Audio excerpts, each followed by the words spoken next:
Good evening, everyone, and welcome to the sports section, Long Island's longest-running call-in sports program.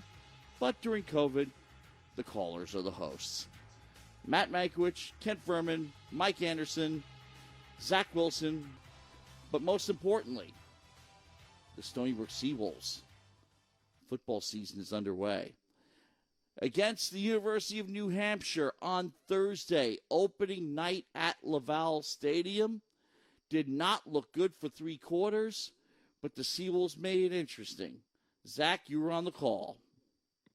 Yes, I was, Matt, and yeah, I definitely agree with you. I mean, what it looked like when it first came to those first 37 and a half minutes of the ball game, then turned into something a lot more promising for Stony Brook, because it seemed like last season in their 4 games that they played, what was the issue for Stony Brook is that their offense has had trouble trying to run the ball down the field or even get the passing down.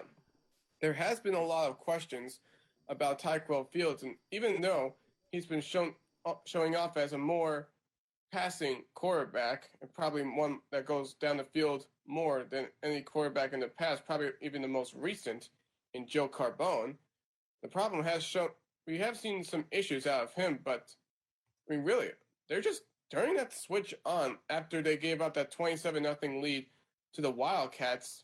It starts off with going down the field, then forcing a turnover, then getting another touchdown, then forcing another one. Then they pretty much do it again. It was 27-14 at that point. Then after that other turnover, they failed to get a field goal, and then they had a turnover on downs near the end zone. But it's really impressive to see how they could just switch things around quickly. And I'd really like to know for myself exactly what Chuck Priori said to this team following Brian Espinet's touchdown. Yeah, I wish I could have been there to have asked Chuck, what did he tell them at halftime? Because obviously, it worked for the most part. Of course, a disappointing finish. You don't want to just outplay them in the second half. You want to win. But either way, it was a tale of two halves. And I mean, even the second half did not begin well for them, right? They had the long touchdown pass to the tight end.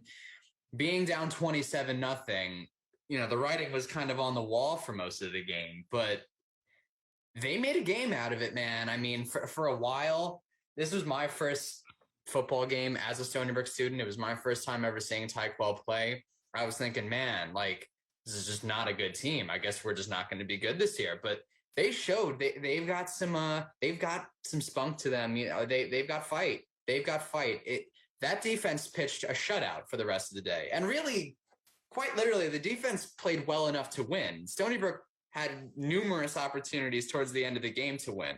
I mean, you just touched on it, the missed field goal. That was horrible. That missed field goal changed the complexion of the game, as most missed field goals do. And then obviously, 2 late turnover on downs, right? I think one of them was in the red zone, and they had to go for it because of the missed field. Well, the missed field goal came after, right? Which one came? Doesn't even make a difference. They had 3 prime opportunities to score while in striking distance, and they failed. But at the same time, it was very impressive to watch the defense keep the offense back in it, and then watch the offense deliver. They almost scored on that corner of the end zone pass to Newton. I was standing right. I wasn't standing. I was sitting in that corner of the end zone. It looked to me like he might have gotten a foot in bounds, but he also might have landed on the boundary. I don't think so. But either way, they were an inch here and an inch there away from actually pulling off the 27-0 rally and winning that game. So I'm a little conflicted. I don't know if I should be disappointed that they lost or that I should be proud and happy that they fought so hard. I don't know. We'll see. But coming into that game, you're playing a backup quarterback, right? UNH's starting quarterback tore their ACL in practice. He tore his ACL, 2 weeks ago now? So Stony Brook is probably kicking themselves for losing to a backup quarterback, but you can't be disappointed in the effort that they gave in the second half.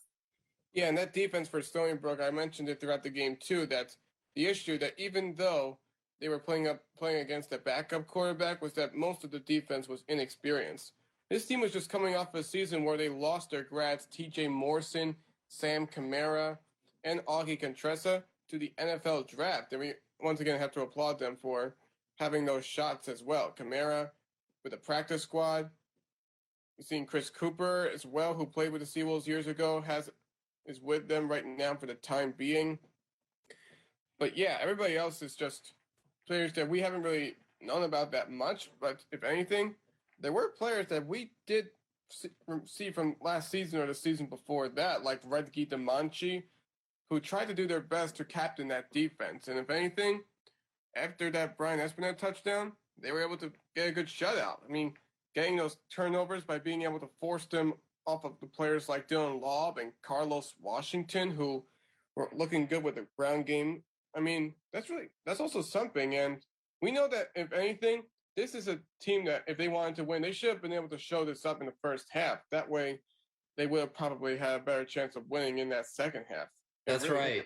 Yeah, no, you're absolutely right. I'm not going to be totally complimentary of them for that exact reason. I mean, you can't, not only in your season opener, but in your home opener playing against a backup quarterback, you can't get shown up like that. It was 20-0 at the half. You know, that can't happen. That can't ever happen. Well, you know that it could have been worse but the Stony Brook defense right at the 1 yard line. It could have. Exactly.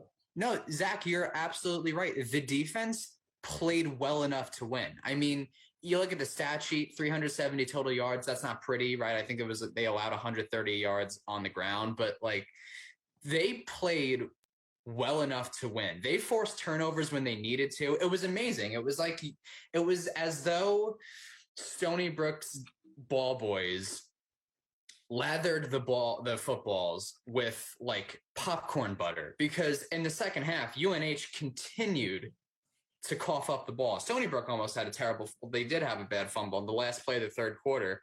Luckily, they recovered it. But, you know, one thing I want to point out, because you mentioned that first half and just how brutal it was.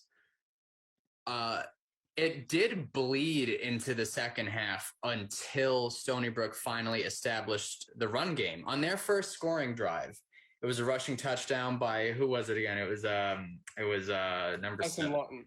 Tyson Lawton, right. And when Tyson Lawton's, that whole drive, they had the run game going. You know, it was like between a couple running backs, there was some ground and pound going on. There was someone turned a corner. If I were good at my job, I'd remember who it was, but they got the ground game going, right? And it was then when Tyquell Fields had a run game to lean on that the passing game opened up for him, because I'd like to be objective, and I'd like to think that what I'm about to say is objective, but it's probably not.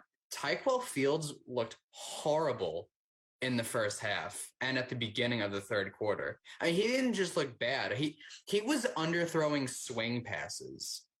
You know, like both of those interceptions were unequivocally his fault. They set the defense up to fail, and you can't be setting yourself up. You can't be setting the defense up with their backs against the wall like that. There was this one wasn't his fault, but there was the lost fumble inside their own 5-yard line. Horrible, you know? So once they finally got the run game going, Tyquell Fields showed out, right? He made that beautiful, it was a touchdown out of his hand, that touchdown pass he threw to Newton. Almost threw that other touchdown also to Newton. That was a beautiful throw, perfect throw. Only the receiver could make a play on that ball. He did. Unfortunately, didn't come down with it. But now I think we have, it's only one game, but I think we have an idea of what we need to see from Stony Brook next Saturday, because obviously Tyquell needs a running game to lean off of. And there's no shame in that, by the way. He would not be the first quarterback to ever, need some help. But I'm not expecting Tyquell Fields to just throw for 500 yards and carry the team.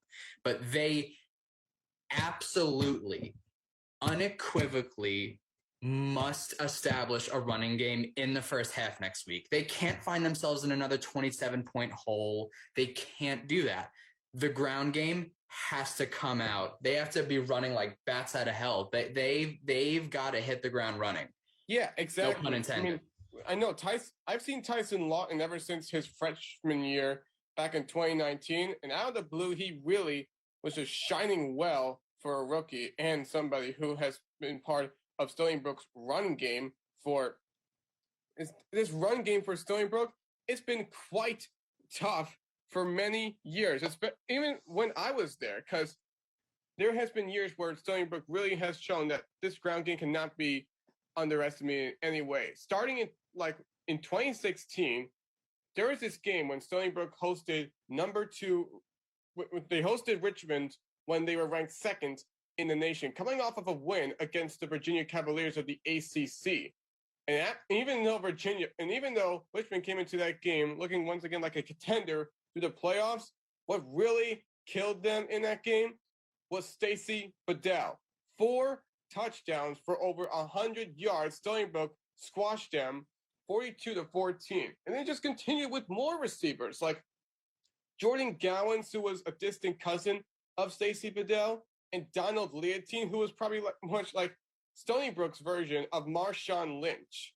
We've seen these running backs come for years, and this just really shows that Tyson Lawton needs to be a contributor to that.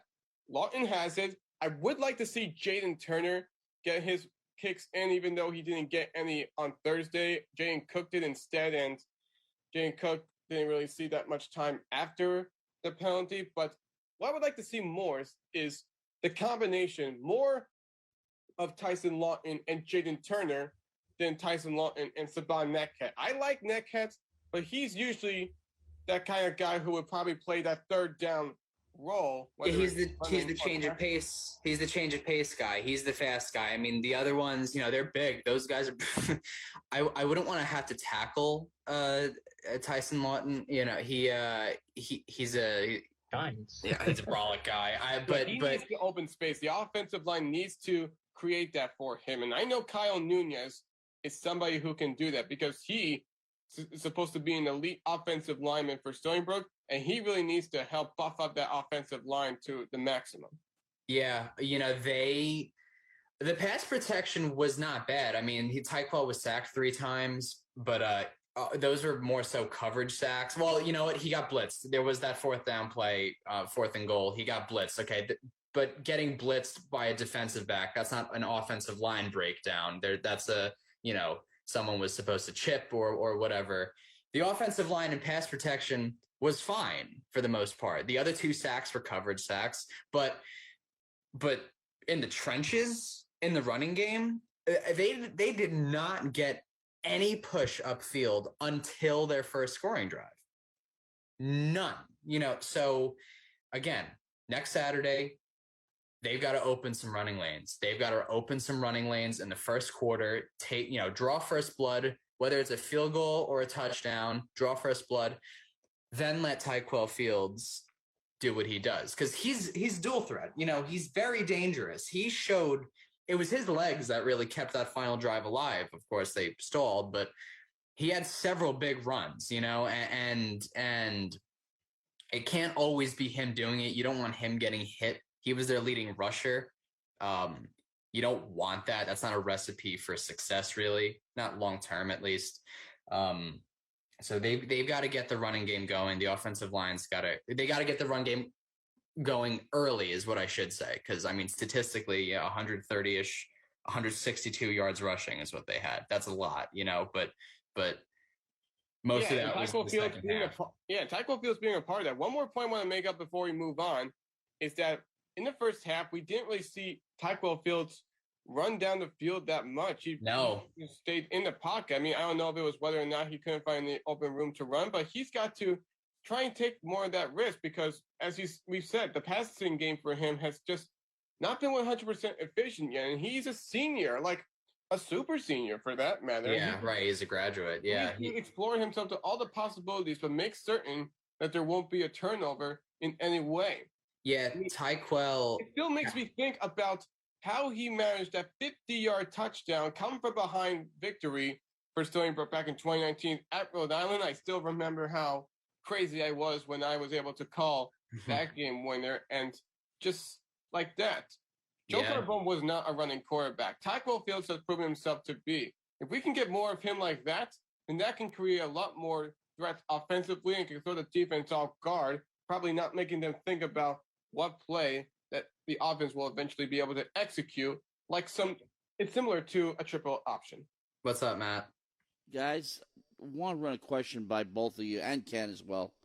Sure. No, I think y'all said it perfectly. But for me, I'm the kind of guy who I want to see more Tyquil Fields getting out of the pocket. He's at his best when he's that mobile quarterback on the run, making deep throws. So we know he has the arm, and he's got the legs as well. Yeah, I was going to say. What do you think? Go ahead. What I want to ask you guys. Mm-hmm. This was a game that obviously had a turning point. Yeah. I'm not just talking about a play. Right. It may involve a decision. It may involve a change in their approach. Whether or not the running game obviously improved. That was a turning point. But what did they do? What did they pick up on? Then forcing turnovers, obviously. So right. Pick up on something that 5 fumbles they recovered. Yeah. Yeah. So you got all these factors coming into play, and you get to a point where you see what they did in the second half of this game, and you almost want to write the first half off to opening night jitters. Yeah.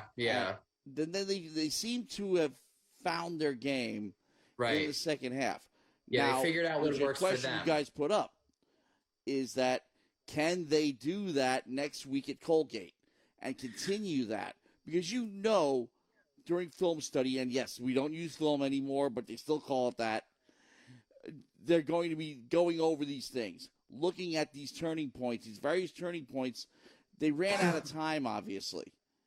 Right. But the momentum was definitely in their favor as time ran out. Yeah. And they just couldn't overcome the hole they dug themselves. Right, okay, exactly. fine. Yeah. But now you have to come back and do that for 60 minutes.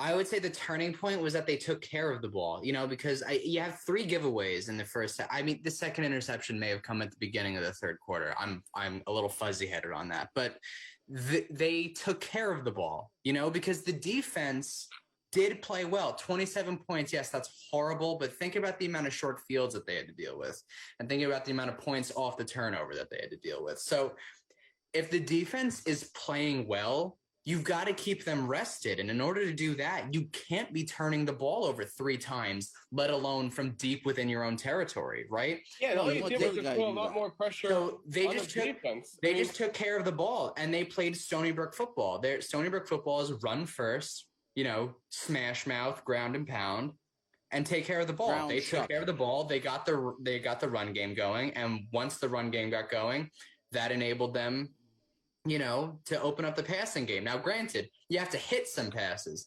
Tyquil Fields hit some passes, some really big ones. He also, we shouldn't just give him a pass because he's our quarterback.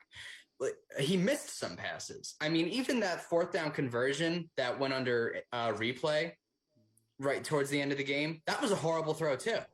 Like, he got bailed out. He made some really bad throws that he got bailed out on. He made some gorgeous throws. Again, I told you, it was a touchdown coming out of his hand, that one long touchdown pass he threw, that you knew it as soon as he released it. So, again, just take care of the ball. The defense is strong. Bringing in Brian Collins, former LIU head coach for 23 years, he's now the defensive line coach, and it obviously makes an instant impact. He obviously made an instant impact because what he's preaching, they're buying in. That defensive line was strong. They didn't have any sacks. They were strong. They only allowed like 3.6 yards per carry. Yes, they accumulated a lot of yards allowed on the ground, but that's just because they were persistent with it and they were running out the clock. They only allowed like 3.6 yards per carry. They were efficient defensively. Okay, so they, at least up front. So if you take care of the ball, the defense will stay rested. The defense will make more plays. 5 forced fumbles. You understand that that's a lot, right? Like that's huge. Their defense impressed me. More me. often than not, the fumble gives you short field. Yes, exactly. Well, it gave them short field for sure, but yeah, again, just like the Baltimore Ravens do. You got a great defense, you got a fast quarterback, and you got a couple good running backs. Take care of the football. Do not play from behind. If Stony Brook's playing from behind all year, they're going to finish last place. Not literally. They're not going to finish last place. I'm an idiot. Sorry, but they're not going to have a good year. They're not going to be a very successful team if they're playing. Well, from you behind make that argument season. with any team. Yes, any right. team Exactly. You can. It's literally just fundamental football. But they don't. I don't think they have any superstars for me to start throwing in wild card factors and stuff, X factors. I think it's just stick to your brand. Stick to what makes you, and like Ken said, Tyquell's strength is not, he has a strong arm. He has a cannon. I'm not going to say his arm sucks, but Tyquell's strength is not his arm. It's his legs. Incorporate his legs more. Okay. Cause you can't defend a running quarterback. You just can't. I mean, yes, you can leave a quarterback spy. You can blitz. You can do that. But when a play breaks down, you can't stop him from being him, The ball's always in his hands. You can't stop him from running if he wants. And he's so slippery, Well, if you take away his passing options, you can basically stuff the entire, you can stuff the backfield. Yeah. You still need him to be a threat to throw. Yes, exactly. And he did prove when he's got the run game to lean on, he is a threat to throw. He hit a couple. I've only mentioned the touchdown pass and the non-touchdown pass. He hit a couple of good deep balls, man, going both ways. He had it going. The deep game. It was the intermediate game and really the short game that it was just concerning. I mean, I swear he didn't bounce it, but he threw a low swing pass. That can't happen. That can't happen. That cannot happen. So they're going to have to clean up the intermediate game, but really everything I think is solely dependent upon how they establish the running game in the first half. Now, Colgate is next week. That game will be on the road, and we will do it COVID style. In other words, we will be in the studio and we'll bring you the feed from the road. But most importantly, we'll have that game for you here on WUSB on the 20th anniversary of 9/11, and we can get into that in greater detail. You guys are actually too young to witness that, but I did. So that's another thing altogether. Now, continuing on. Go ahead. One last thing. Go ahead. One more thing about next Saturday's game between Stony Brook and Colgate. The good thing for Stony Brook is that Colgate was pretty much projected to finish last in their conference in the Patriot League, same one that Fordham is in, who Stony Brook will be playing 2 weeks later. But the only thing is that Colgate may have some experience on their side. This weekend, they played against Boston College at Chestnut Hill and fell hard 51-0. But we'll see whether or not that experience plays out for the Raiders, or if Stony Brook could try and use their experience playing against a decent team like New Hampshire into effect. Well, it means BC's a lot better.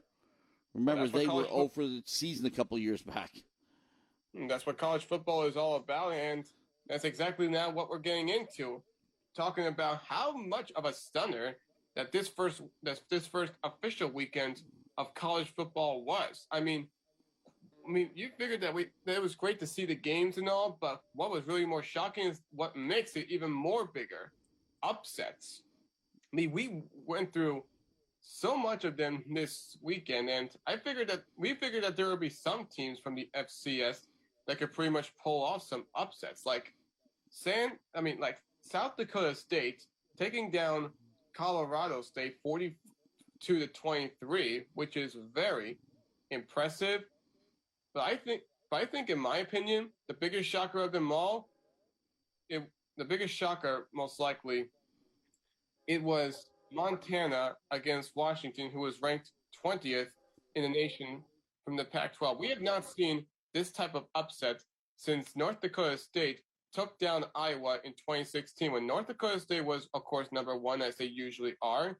And back then, Iowa was ranked 13th. I mean, how often do we even see these things? At least 6 FCS upsets over the FBS this weekend. Yeah, absolutely. And again, too, with the FCS, how undervalued it is, I think, as a whole by the NCAA, where all that focuses on the FBS. And again, talent-wise and prospects, I completely understand. But the FCS showed, especially with this transition now, with a lot of top schools, both FCS, but really the FBS, losing their prospects now that COVID year has passed.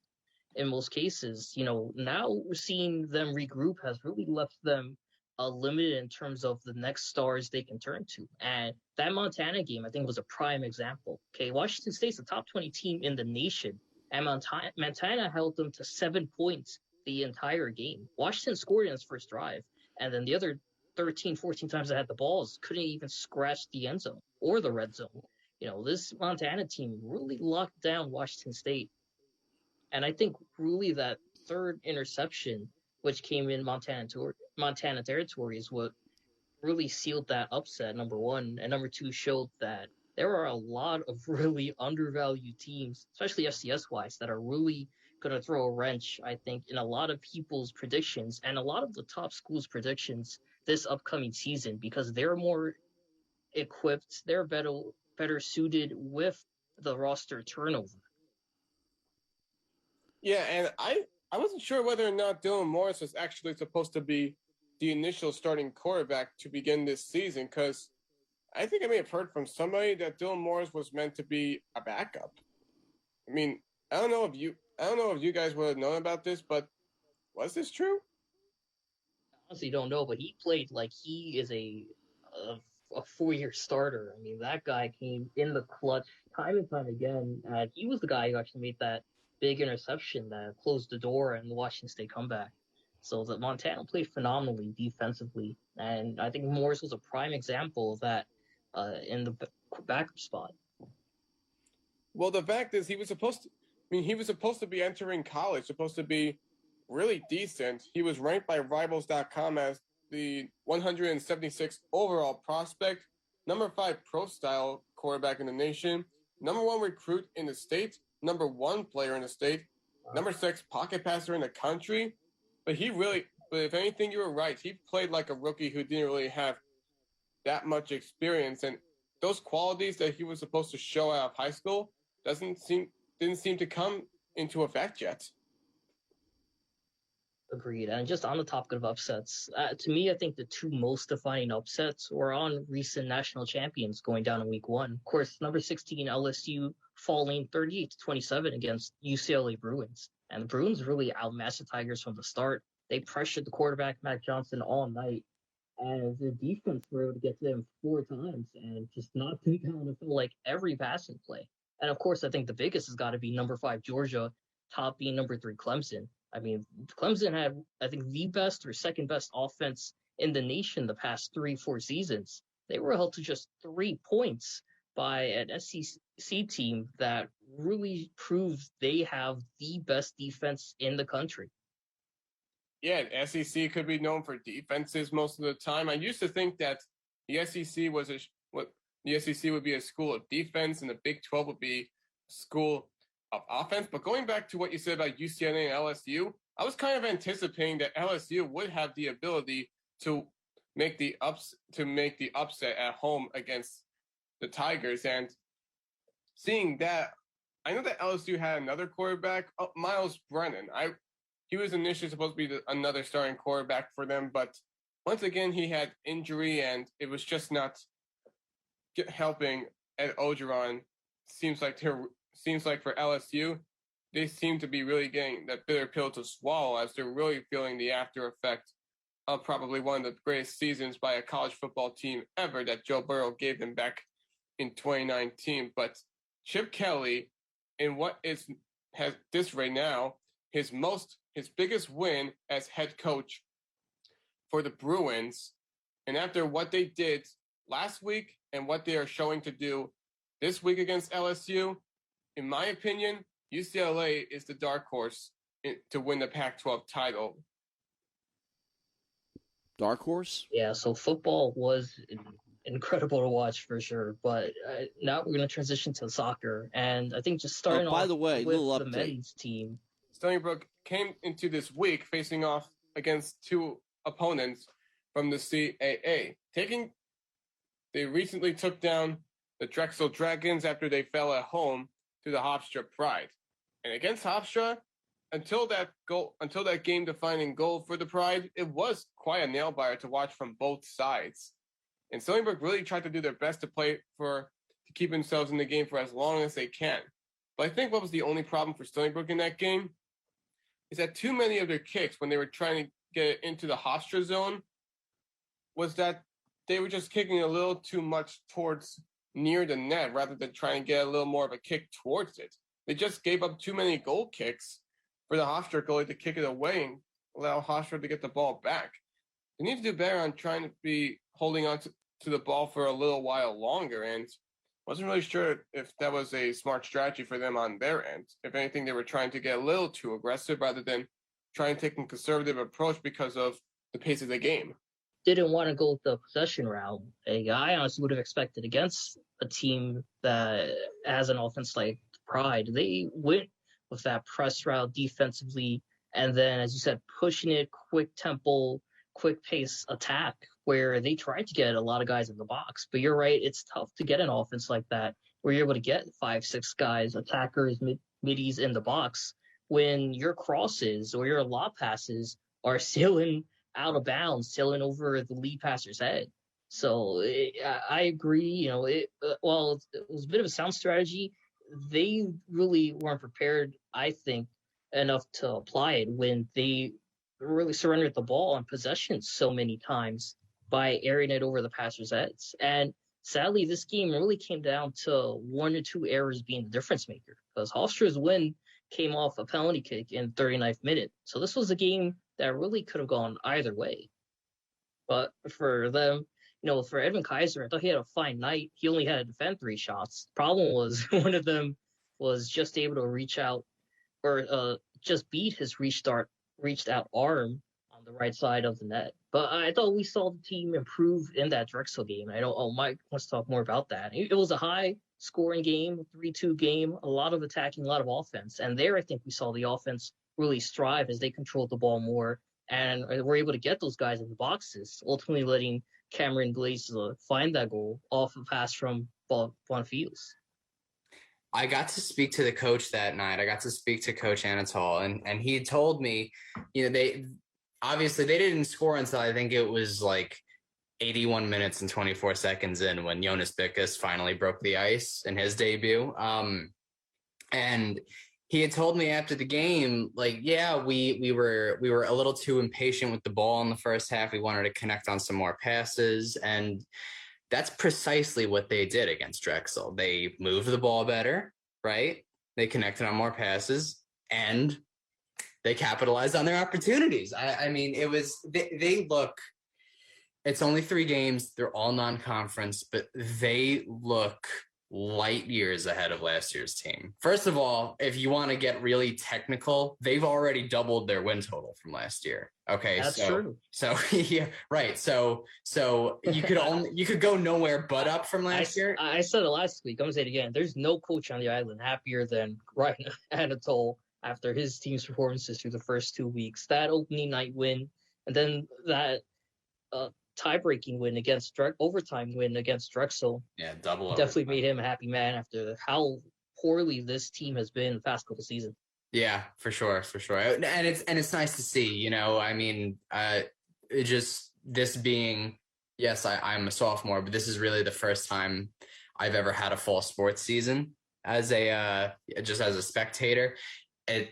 The spring sports season was so electrifying with baseball and softball and the women's lacrosse team. And it's nice to see some versatility, right? Because the fall sports teams in the spring did horrible. Football 1-3, men's soccer 1-6-1. It's nice to see now they appear to be heading in the right direction. Defensively, they are so much better. They are allowing almost no good looks. They're suffocating. They've been outstanding. Last year, they averaged over, I think it was 2. I think they allowed double the goals they scored. It was 2.13 goals per game that they allowed. I think they're only allowing a goal per game right now, and that's with 2 at Drexel. So they're better in every single area. Literally every single aspect of soccer, they are a better team this season than they were a couple months ago. Well, that's a question you have to pose to Ryan Addertall, because, look, for football, it was painfully obvious. I mean, I didn't get a chance to see much soccer in their abbreviated, way out of sync season, but I get the sneaky suspicion that they had the same problem. They were like a fish out of water. Of course, the COVID protocols affected everybody, leveled the playing field literally. But the point still remains is that they were completely out of their element, playing at a different time of the year that they're used to playing. They not really being together as a team through most of the quarantine. And we talked about that with all the players we had on. And as a result, neither of those teams really had a chance to gel. Now that's right. They're in their element. Mm-hmm. Now you're seeing what they're really about. Yes. And what type of team they really are, what kind of character they have. And that is so refreshing. And I'm glad you brought up the fact that the spring was electric. They were in their element, and they were entertaining. All those teams you mentioned when we aired them over the past spring semester made for some very entertaining radio. And I'm hoping that we are able to do the same thing this fall with these teams. So far, so good. The football game, even though they lost, was entertaining. Right. Oh, I'll absolutely. give you that. Oh, yeah. And I'm appreciative of you mentioning that, because you said fish out of water. What was it that I said to you before the broadcast, Matt? Like a rose in a field of daisies. They same idea. Yeah, right. Exactly. They are not like a significantly different team when you look at the personnel. It's not like they have a bunch of transfers and a bunch of new recruits. They have one freshman starter. That's Jonas Bickus, the difference maker in game 1, right? So they're just about the same team they were last semester, really, not even last year, just last semester, right? But they're in their element. They're playing night ball games when they should, like they should. And I'm sure there's just a different comfortability. I could only imagine, I don't know if we had any men's soccer players on over the summer. I wasn't really present for much of the summer, but I'm sure any of them would tell you it just didn't feel real in the spring. It just felt like we were scrimmaging, it felt like nothing counted. And to a degree, we should almost, throw all that away, because it's starting to look like maybe it didn't count. Maybe Stony Brook's men's soccer is good. I think the fall sports all suffered. But like I said, nationwide, I don't think even the teams that did well felt like they were in their element. I think that women's soccer did well, but still, I'll bet you ask any of those players, they're happy to be playing when they're supposed to be playing, is in the environment they're supposed to be playing in, their practice schedule's back to normal, they're together. All of those things come into play, no doubt about it. And when we do have these players on, and we will, those are going to be questions we're going to have to ask.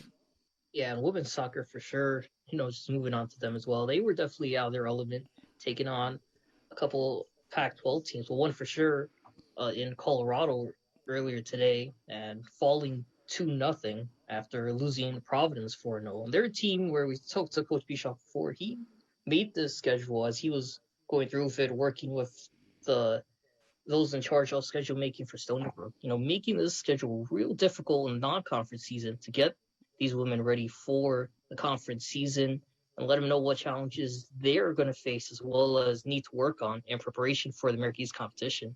So I thought the team looked out of their element, to use that phrase, this week, especially on the attack. They were outshot 18-3 earlier today. And while only 7 of those Colorado shots were on goal, the Sonic only got a pair of shots to even get near the goaltender. during today's contest. And I thought this team definitely looked outmatched, but it also goes to show where this team needs improvement, and it's on that attacking front, really that possession front, because this is a team that really didn't get a lot of shot opportunities as we are accustomed to seeing. And I think that's, again, the harder the challenges are, especially against these teams, like a Pac-12 team in Colorado.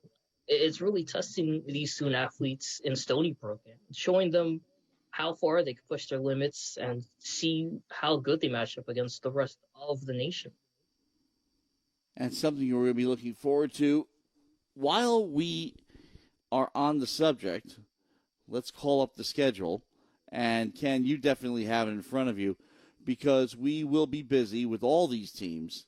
And we're also going to be adding hockey to the schedule too, which is good.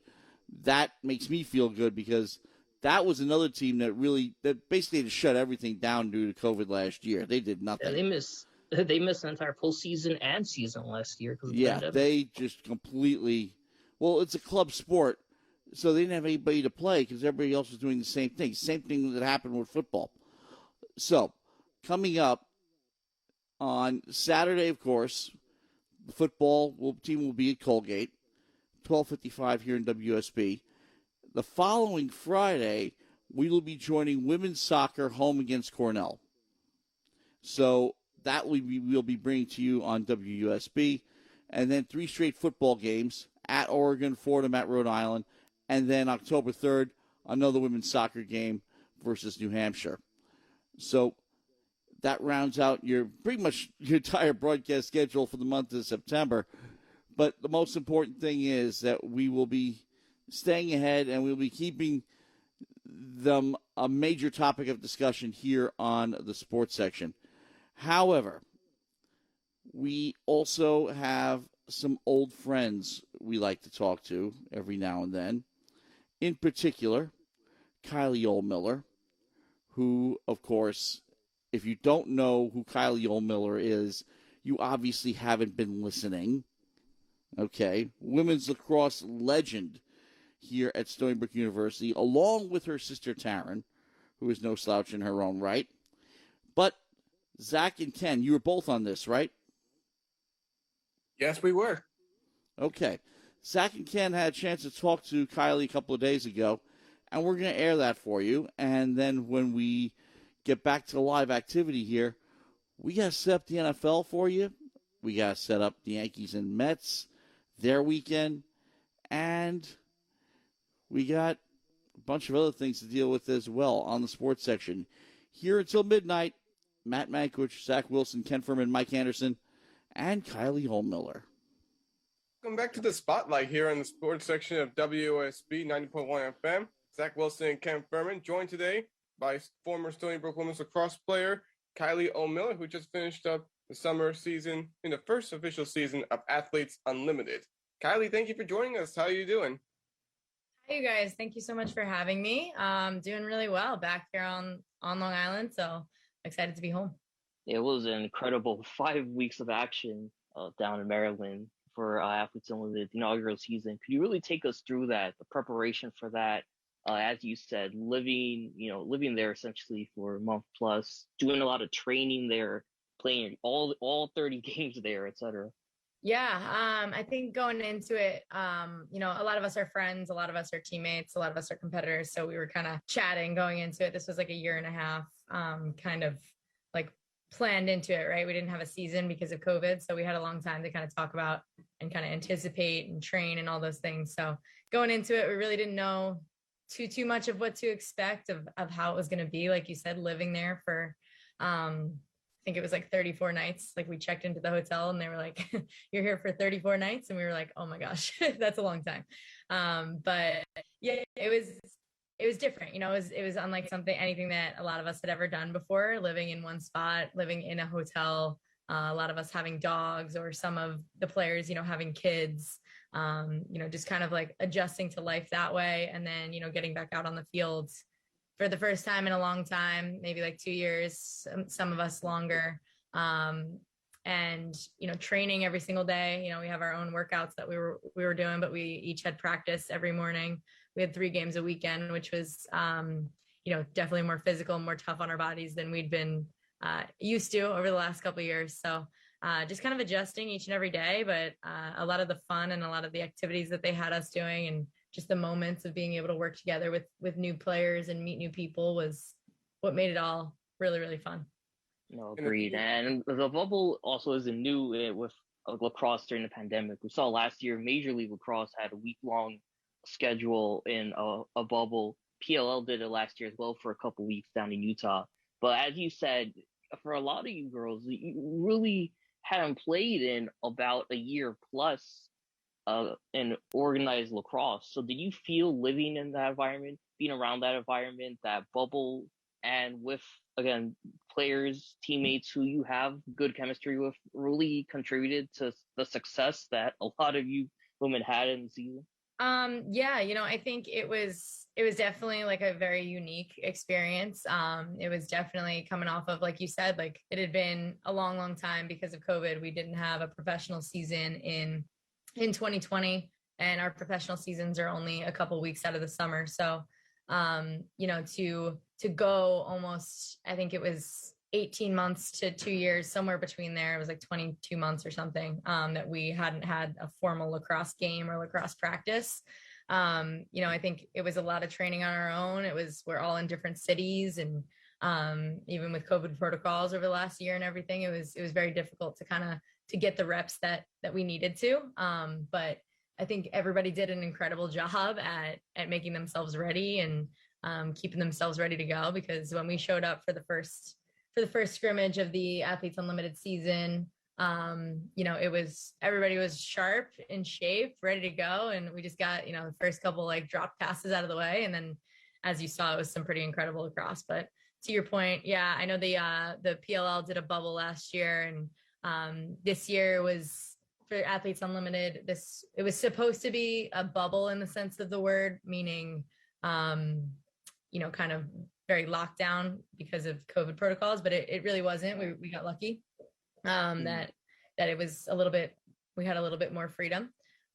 So we did, all 58 of us players, all of the staff members, we all lived in the same hotel, Homewood Suites. And some of us had our dogs again, some of us had our kids. And it was a really unique experience, but we also had the freedom to go out and get dinner, or go see our family if they came down for the weekend to watch the games, or go explore the city of DC. I got the chance to go to a Nationals game and all that good stuff. So in a sense of like the COVID lockdown and a bubble sense, we really had a little bit of freedom, which we were very lucky to be able to have that.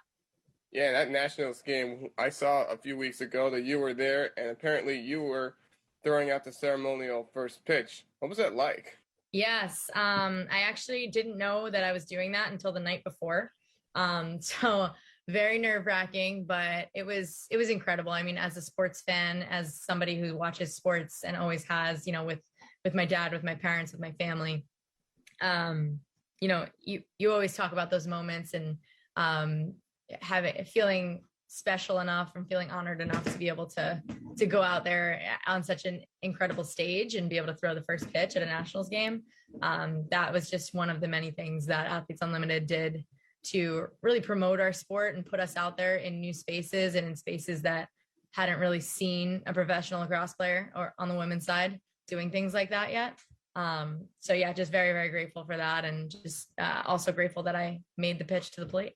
Going back to Athletes Unlimited in the first season, the few weekends that the season was taking place, you were the leader of a team that you were able to coach, it would seem, in some way. Of course, there was Team Ohlmiller for most of the few weekends, and apparently you had some teammates that you were quite familiar with, including your former teammate in Ali Kennedy. After years of playing for Stony Brook and the last few years working professionally and as a leader of some sorts, what was it like amongst those elite lacrosse players to be a team leader in that sense? Yeah, it was, again, another unique experience, something that brought on a lot of nerves, but also a lot of excitement. I think, getting back into that leadership role is something that I didn't realize that I missed so much over the last couple of years of having no games and things.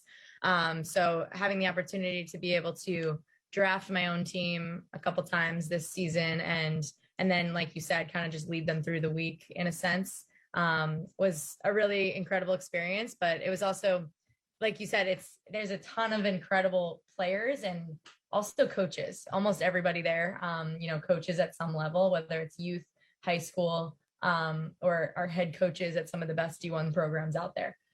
So there's a lot of experience, there's a lot of expertise, there's a lot of knowledge. So just being able to share ideas and learn from some of the greats in that sense, whether I had the title of captain or not, was just amazing. I think that I grew as a lacrosse player and as a leader and as a coach, because of it. So, and again, another really cool aspect of Athletes Unlimited is that. And to your point about playing with Allie again, she's a rock star. I'm super proud of her. It didn't really seem like this was her rookie season as a professional because she was just so professional about it, but she had an incredible rookie season, and just proud to share the field with her whenever I get the chance. Yeah, it's not every day you would go up against, current head coaches like Kayla Trainer, now head coach of Syracuse women's lacrosse. And you're absolutely right to your point of Allie, because she's one of the few college graduates to be drafted, and as you said, she really shined throughout the season. Both of you finishing amongst the top 15 in MVP points. And I mean, again, just talk about the chemistry of play that you had with players like Allie Kennedy and how you were able to bring that success from Stony Brook over to the pros. Yeah, it was special. I think, any chance that Allie and I have had to kind of connect on the field post-collegiately, it's a really special thing for us because we did, we went through all the ups and downs at Stony Brook, and we had all of our high moments, and we really pushed each other to be great just amongst all of our other teammates and our coaching staff under Joe Spallina. So to see that all kind of come to fruition at the highest level of our sport, makes us really proud. It's something that we had a lot of conversations about, just being able to say like, hey, we're the only two here from Stony Brook. It's really cool to be able to represent the university, represent the program like that. And let's go out there and crush it together so that we can have some, some special moments that we can look back on, that we can kind of tack on to our special moments that happened, at Kenneth Fieldval Stadium. So right. Yeah, definitely a special thing. And I'm just super proud to have been her captain, to have been her teammate, and to continue to go through this journey of lacrosse professionalism with her. Yeah, and again, it's not a small feat because this was a very limited roster and very talented roster. You have to be the best of the best in the nation to make it. Just about 60 different women participating over the season, and Allie again was one of the few college graduates to make it. So, what was your role in that sense of recruiting some of these women to the league? Were you a recruiter in that sense, or were you someone who was kind of looking on the outside, waiting to see who was going to join the league? Not necessarily a recruiter, I would say, but I think that anybody who had signed with the league a little bit earlier, and when they were looking for, a couple more players to sign in order to round out, 4 teams of right. 15. Obviously, if we knew of anybody that could potentially play or could potentially want to play, we would put those recommendations in. So I think that was just kind of like a league, overall league kind of like general idea. I think everybody kind of put their heads together and said, hey, what about her? Hey, what about her? But those collegiate players that came right off of their collegiate seasons this year, they absolutely shined, and it was kind of really exciting to see. Yeah, these were stars that you were very familiar with in a sense. Along with Allie Kennedy, you also had some stars who you knew were really big in college as well. You had Sam Apuzzo, who played at Boston College. You also had Taylor Cummings, who played at Maryland. These are also who were just as big legends as you. So seeing all you band together once again, how did you feel that was able to make things look really interesting and make this inaugural season in Athletes Unlimited quite spectacular? Yeah, I think, we had a lot of, there was a handful of us who have been through some of the Team USA training weekends together over the past couple of years. Like you said, Taylor Cummings, Sam Apuzzo, Marie McCool, Cookie Carr, Emily Paros, just a lot of players that I've had the opportunity to play with and compete against at those national team weekends. And it was really special to be able to go up against them, but in this league, but also be able to have them on my side and really like build that chemistry and build that trust in each other. Because a lot of times at, US training weekends, we really do a lot within a span of only 3 days. And we're, kind of working to get that chemistry and working to get those moments together within a short amount of time together. So having these 5 weeks together and having a lot of opportunities to create that chemistry with these incredible players and people on the fields is only going to, do amazing things for us the next time that we hopefully step out on the field together, rocking Team USA, or even next year with Athletes Unlimited. Yeah, agreed. And when you got players, as you said, Sam Puza, for example, let's just take a minute, talk about her and her incredible season. She played absolutely phenomenal. And it wasn't for Taylor Cummings. She likely would have been the inaugural MVP. And Taylor Cummings as well, as I said, inaugural MVP, coming in and just dominating on the attack. I mean, how incredible was it playing alongside these athletes who became superstars through the season? Yeah, I mean, it was incredible to see everybody shine. The league was really fast. It was really physical. A lot of calls that we would probably be used to in the international or college game weren't happening because they wanted, right. They wanted the game to be fast. They wanted it to be really just physical and exciting to watch, and it really, really was. It was exciting to play, and it really showcased a lot of everybody's strengths. And it also showcased how incredible of players all of these people are in the sense of being able to be flexible and try new things, whether that's somebody that usually dodges from up top was taking some dodges from behind, or somebody that was, maybe having an off day on their shooting on Friday night was able to turn it around by Saturday the next day, because we had 3 games a weekend. So it was really cool to see players shine in that sense and be adaptable and be able to kind of pick up their game and leave maybe one bad game in the dust and be able to pick it back up the next day and climb the leaderboard. So it's just kudos to how amazing these players are. Like, we knew that they were amazing based on their college careers, but to see them do it in this kind of sense and at the professional level, it's pretty amazing. Yeah, and even with the fast tempo offense, it didn't necessarily translate into high score in every game. It's not like every game was 19-18, like we see a lot of it in PLL this season, which I'm not complaining about. Your first game, the inaugural game of the season, your team won 11-3. So defense was able to keep up, I thought, for the most part, at least more in the beginning of the season than towards the end. But they still showed that, they're no joke, when it comes to playing defense and preventing the fast tempo offense from dominating the entirety of the game. Yeah, the play was really, really fast, really physical, and defense. The 2 rules that were a little bit different that we weren't used to is there's no 3 seconds call and there was no shooting space call. So for defenses, sorry, that's my dog in the background.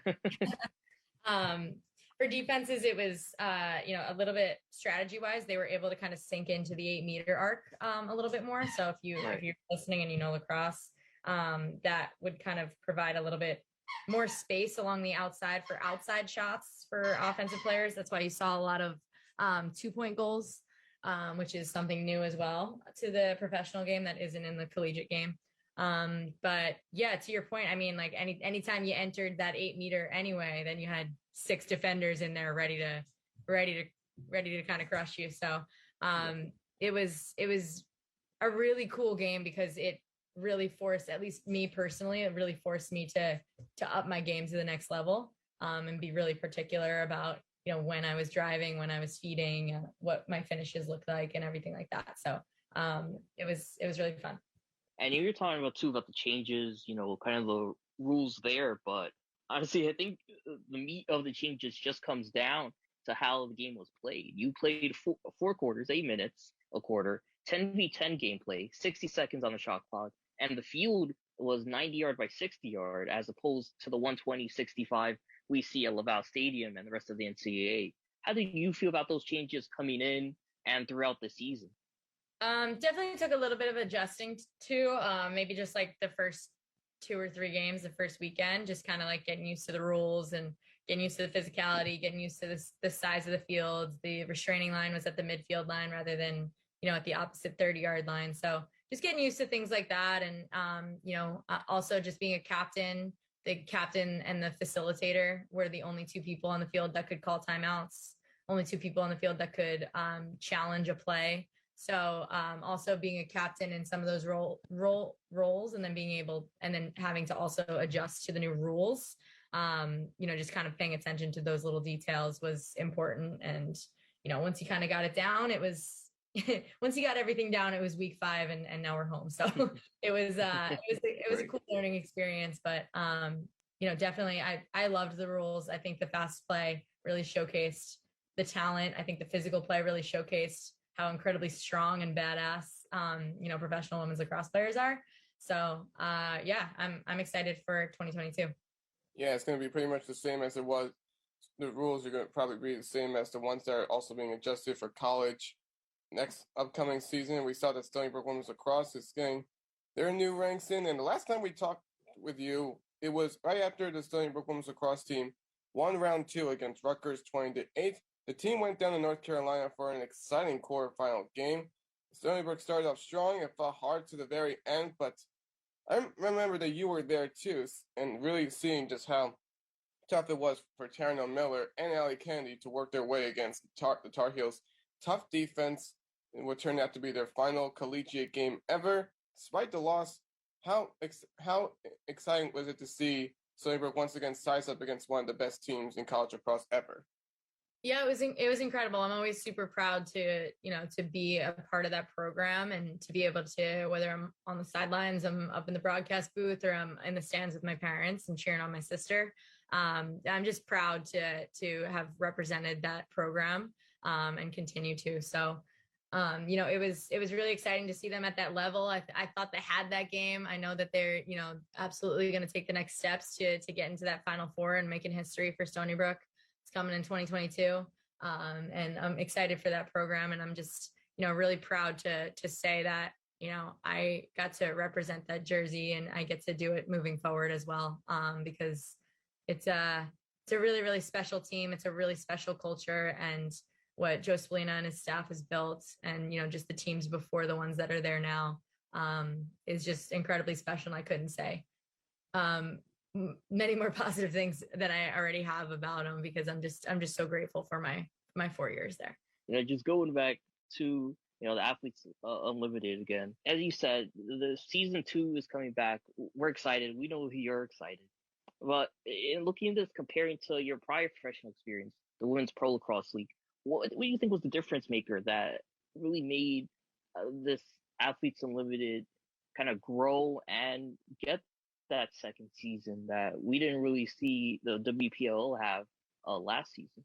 Yeah, I think it comes down to, what the two co-founders of Athletes Unlimited, John and Jonathan, they did for us was they really put a lot in our hands. And they, in the player executive committee, a lot of what we wanted to see from professional lacrosse, what we wanted to play for, what we wanted to be able to showcase to the world. A lot of those conversations, they were all ears and they made happen.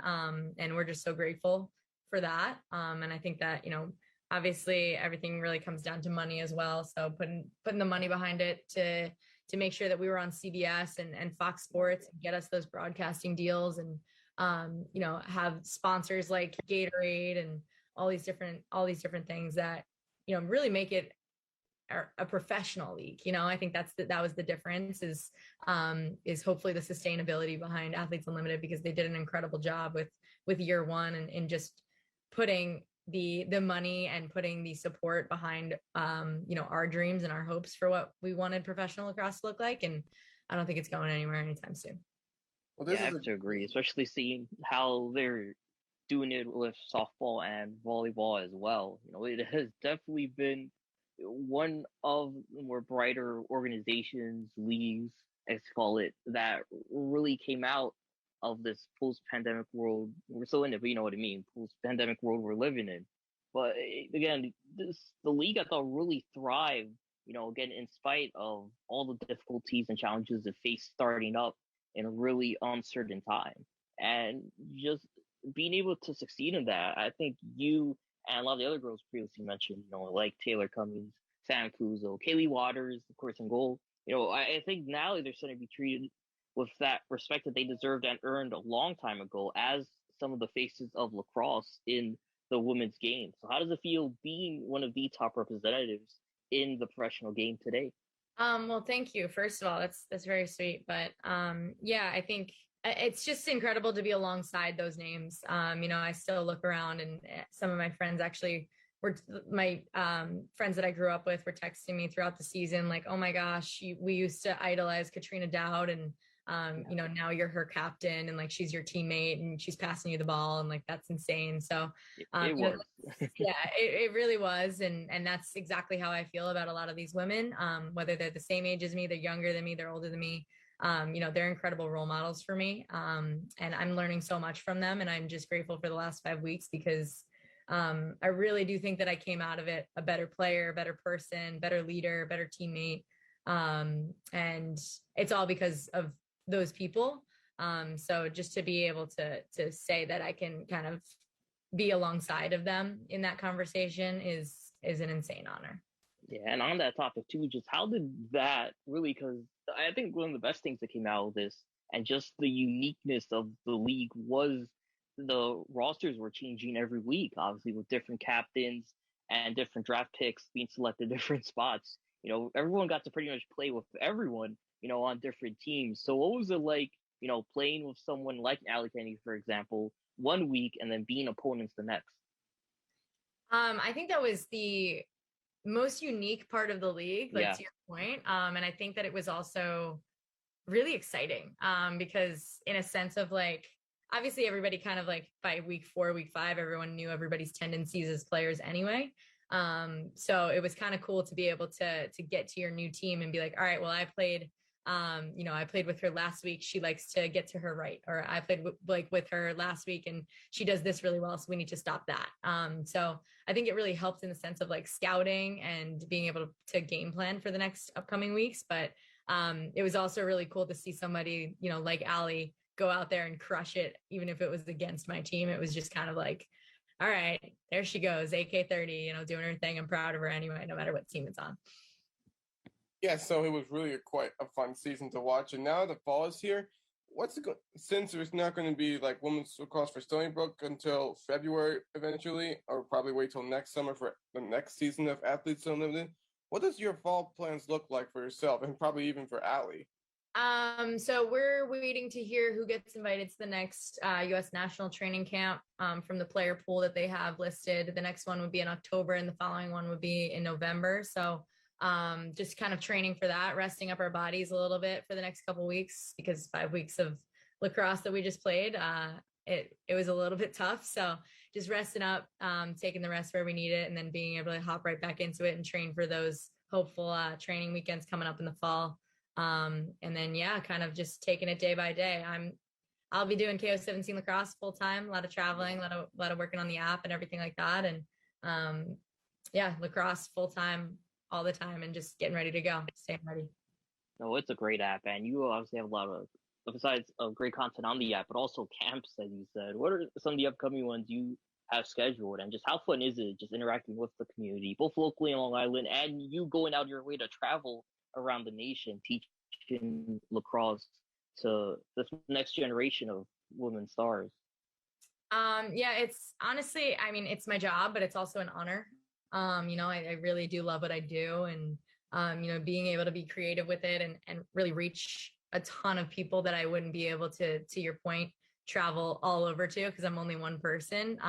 With the app and with this technology, I'm able to kind of have relationships and teach and mentor girls all over the world through that. And then also to your point, being able to travel. And for me, I get to see new places. I get to meet new faces. I get to, share my experiences with the sport of lacrosse with young girls who also love the game just as much as I do. So, it's really a privilege that I get to do this for a living, and I'm going to try and do it as long as I possibly can. And, some upcoming trips. I have my biggest event yet tomorrow through Friday, actually, at the end of August. It's here on Long Island, but it's our KO17 Elite experience. Really excited about that one. And then, this fall, I got some trips to Minnesota, Florida, whole bunch of different spots. So just excited to get on the road, see some new faces, and just continue to spread the love of the game. And agreed. And before you go, I gotta ask: we saw Athletes Unlimited change sport lacrosse for the better, just again how unique it was and just how awesome those 5 weeks were.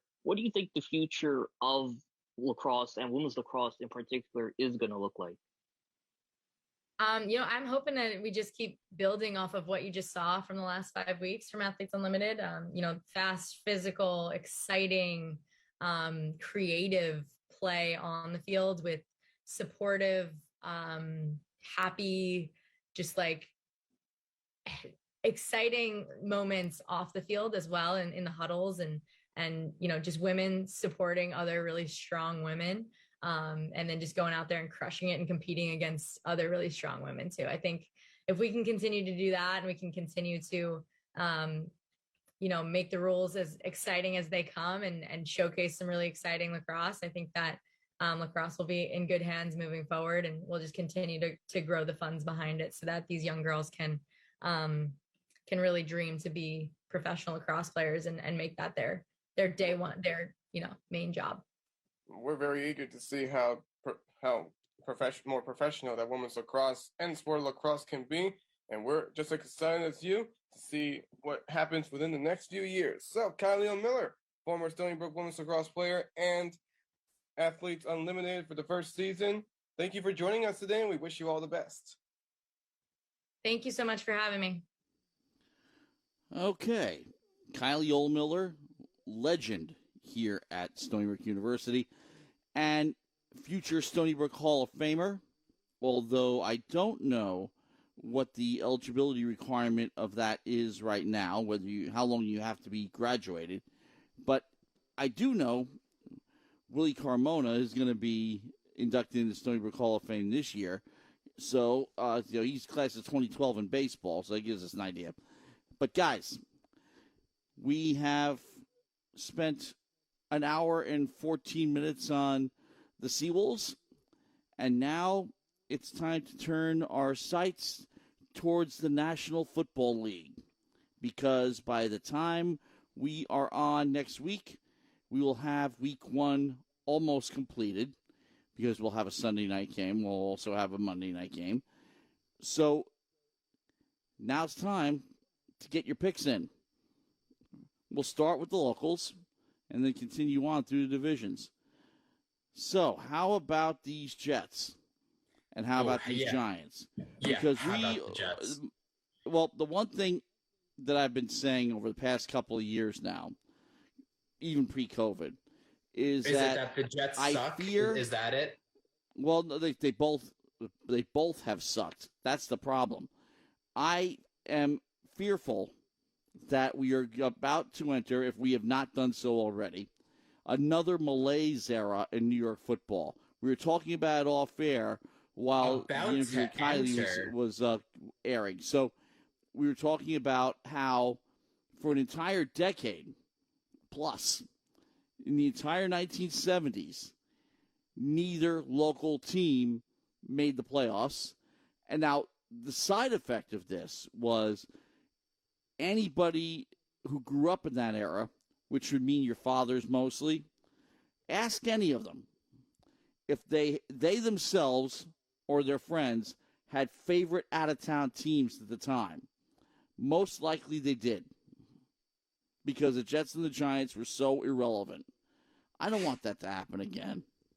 I don't want another generation to go through what we went through. Yeah.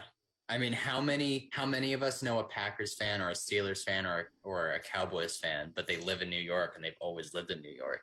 But particularly that is the Jets and Giants' fault for not being able to win their own hometown fans. Yeah, but people in their 40s and 50s. I thought you literally mean the start of a decade, and 2020 was the start of the decade, because I was going to say, Matt, I'm like, the last 10 years have been horrible already. Since the Giants last made the Super Bowl, they've been mediocre at best. Same thing with the Jets. Ever since the butt fumble, really. I mean, Mark Sanchez did take them to the AFC Championship 2 years in a row, but he also took them to the absolute bottom with that butt fumble. Yeah, I mean, you thought that it was the absolute bottom, and then they went 2-14 last year. So it turns out there's always a bigger fish. You know, here's my gripe with the Jets right now. There's this thing that goes on in the world, specifically America, where we think that just because something is now different or just because something is now new, that makes it better, that makes it great. Well, the Jets are now different. That's a good way to put it. They're different. They have another rookie quarterback. His name is Zach Wilson. He is not in studio right now. That's a different one. Did not mean to disappoint you. Or Zach is a better arm. That would be quite the get for us. They're on a new rookie quarterback, new rookie head coach. Yep. And what is exactly the thing that has kept the Detroit Lions, maybe not so much the Lions because they had Stafford for 12 years, but the Browns and the Cardinals and all these garbage franchises, what has been the thing that has kept them down at the bottom? What has made them perpetual cellar dwellers? It's the constant turnover. And I don't mean turnovers, interceptions, lost fumbles. I mean the constant roster turnover, the constant personnel, like front office turnover. The Jets 2 years ago hired a head coach. Okay, you shouldn't be hiring a new head coach 2 years after hiring one. The Jets have had 4 head coaches since 2014. Okay, the Jets have had 3 general managers since 2014. The Jets have had, let's see, Geno, Fitzpatrick, McCown, Darnold, now Wilson. They're on their 5th quarterback since 2000. And then Sanchez, so that's 6 quarterbacks since 2012. Okay. And now all of a sudden, because we want to be so hopeful, we have a new quarterback and a new head coach. Oh, everything looks so bright. Everything looks so peachy. No. They still have a paper mache right side of the offensive line and a mediocre center. Their left tackle is in his 2nd year. He's got health issues. He's a beast, but he's got health issues, so who knows what we're going to see from him. The left guard's a rookie, but yet, because they're first-round picks, we're already writing them in as stars. We're just assuming that the left side will be good. So 3 out of the 5 offensive linemen proven not good. We may have 5 bad offensive linemen. Who knows? I think Mekhi Becton and Elijah Vera Tucker will work out, but who knows? Part of the reason why the Jets broke Sam Darnold, part of the reason why Darnold never had any success, one, he was taking too many hits. He was injury prone because of the hits he was taking. Also, he never had a running game to lean on. And they couldn't open running lanes. They couldn't have success with Le'Veon Bell, one of the most talented running backs in pro football over the last couple of years. Okay, they suck up front. Receiving core, they bring in Corey Davis. Everyone's excited about Corey Davis. Corey Davis was the 5th overall pick in 2017. Well, think about this. If Corey Davis is so good, why would the Titans have let him leave 4 years after drafting him 5th overall? Didn't even pick up his option. Okay, he wasn't the number 1 receiver any of his 4 years there. A.J. Brown the last 2 years, and then they really didn't have a number 1 receiver his first 2 years there. So you're saying Jet management has been inept? It's more than management, but yeah. But what I'm trying to say is I keep seeing these things online about, the Jets are going to be competitive this year. They're not going to be good, but they're going to be competitive. They're going to be like 8-9. Some people are making really bold hot takes, and Zach Wilson wins Rookie of the Year, and he leads the Jets to 9-8 in a wild card berth. No, it's not going to happen. What makes you believe that a quarterback from a small school who played weak opponents and had a great offensive line in college, what makes you believe that he's more talented than Sam Darnold? It's not like he's inheriting what appears to be a more stable situation than Darnold, right? With Joe Douglas at GM and Robert Saleh at head coach, who I do like, by the way. I don't mean to discredit Saleh. I like his coach. I mean, I like his coaching philosophy. I like the enthusiasm he brings. I like the coaches he brought with him, Mike LaFleur, rather, younger brother of Matt LaFleur. He is now their offensive coordinator. I like all of that. But even though Wilson is getting the better deal than Darnold got, what makes you believe that in a vacuum, Zach Wilson is a more talented quarterback than Sam Darnold? They're just turning over. They're just throwing out another rookie quarterback behind another mediocre offensive line. Mediocre at best. They could be bad. Who knows? Inexperience in the backfield at the running back position. No true proven number one wide receiver. Corey Davis is not a number one wide receiver. He's a good receiver, not a number one wide receiver. Denzel Mims, I like him. I think he's a stud, but we only saw him for 7 games last year. So who knows what you got with him? Crowder is just a slot receiver. He's just a slot receiver. He's small. He's not a burner. He's just a slot receiver. He can't go vertical. And he has COVID, so he's not even going to play week 1, probably. And then Elijah Moore, another, he's a burner. He's very fast, but 5'8", he could stretch the field, maybe down the field, but I don't know how good he's going to be in the intermediate game. He's not going to be useful in the red zone if he's only 5'8".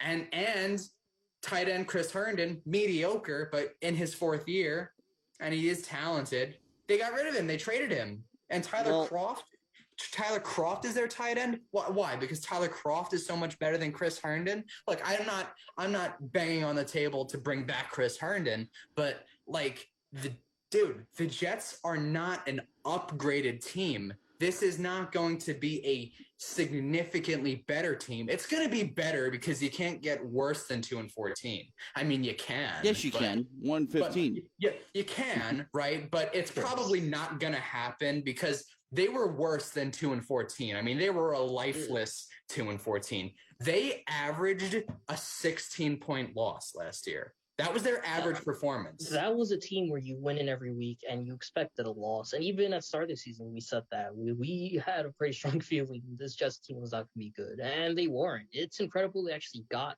2 victories. One of them over a playoff team in the LA Rams. Both of them were playoff teams. The Browns were a playoff team too, but the Browns that day, the night before, 5 receivers got COVID and 2 defensive backs. Yeah. So Baker was throwing to... Yeah, so Baker was thrown to practice squad guys in their NFL debut. So, and they barely won that game, by the way. They did not win that game by much. So I was looking at the schedule just now, and I'm thinking 9-8. I'm looking at these. Okay, where are these 9 wins supposed to come from? Oh, I've heard people say 10. There are people out there who do believe Zach Wilson is Rookie of the Year front runner, and the Jets can potentially sneak in a wild card. Understand with no line and no backfield. 3 teams in their division are the Bills, who were in the AFC Championship game last year and improved their roster. The Dolphins, who were 10-6 last year, had a top 5 scoring defense, and now are going into their 3rd year with Brian Flores at the helm and Tua's 2nd year. I'm not high on Tua, but still, continuity matters, and he's going into his 2nd year, same system. Darnold had a different head coach by his 2nd year, okay? And then the 3rd team is the Patriots, led by Bill Belichick. And I mean, everyone seems to think Mac Jones is a stud. I'm going to have to see it, but still, they have a good defense, a elite offensive line, and a very good running game around a rookie quarterback. That's solid. That's 3 teams that are not just better, they are significantly better. They are 5 to 10 years ahead of the Jets right now. Have proven. And even while Tom Brady was still there, when he was out due to suspensions or injuries, that they can plug somebody in and continue the machine, keep the machine going, because of what you just said. Right. Other aspects of their game are also good. They had the most opt-outs in the league last year, too. Dante Hightower, guys like that are not replaceable, so they're getting all of them back. They're getting all of them back. What makes you believe? And they had a huge free agency. They brought in Jonnu Smith and Hunter Henry at tight end. I'm not crazy about who they brought in at receiver. I still think their receivers suck. That is the Achilles heel of their teams. They're not going to go vertical at all. But they don't have to because they have several. They have 5 stud starting offensive linemen and then 3 backups who could be starters. When Tom Brady starters on the Jets was planning his exit from the Patriots, wait, hang on, you guys. better believe that he was going over, along with his agent, along with anybody else he knew and could talk to, where he wanted to go, and what do you think the main criterion he was looking at was? Receivers? Nope. God. Line. I don't know. Oh, I would say protection.